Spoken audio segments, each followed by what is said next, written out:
Yeah, we are inside the home where police found Derrick Groves holed up here, that convicted murderer who escaped from New Orleans prisons, that is. Look at how much damage there is to this home.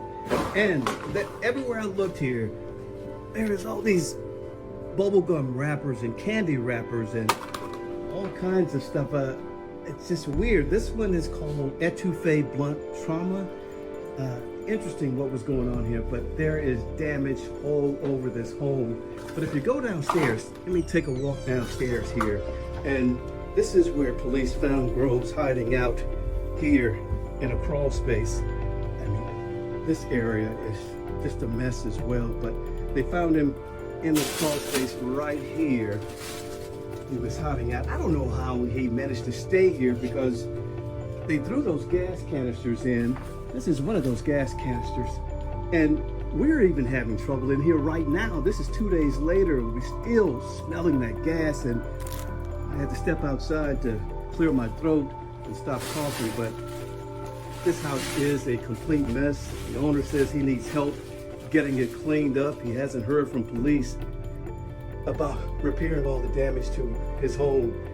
I'm starting to feel that gas again, so it's not that simple.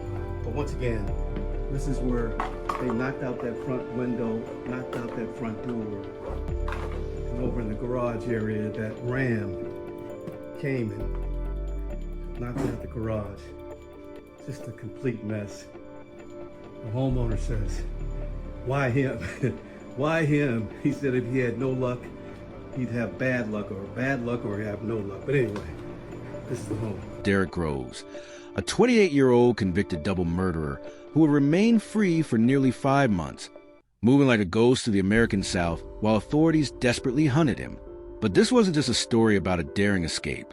This was about a violent past catching up with the present, about systemic failures that made the impossible seem easy, and about how a man's desperation for freedom would ultimately be undone by the very relationships he thought would save him.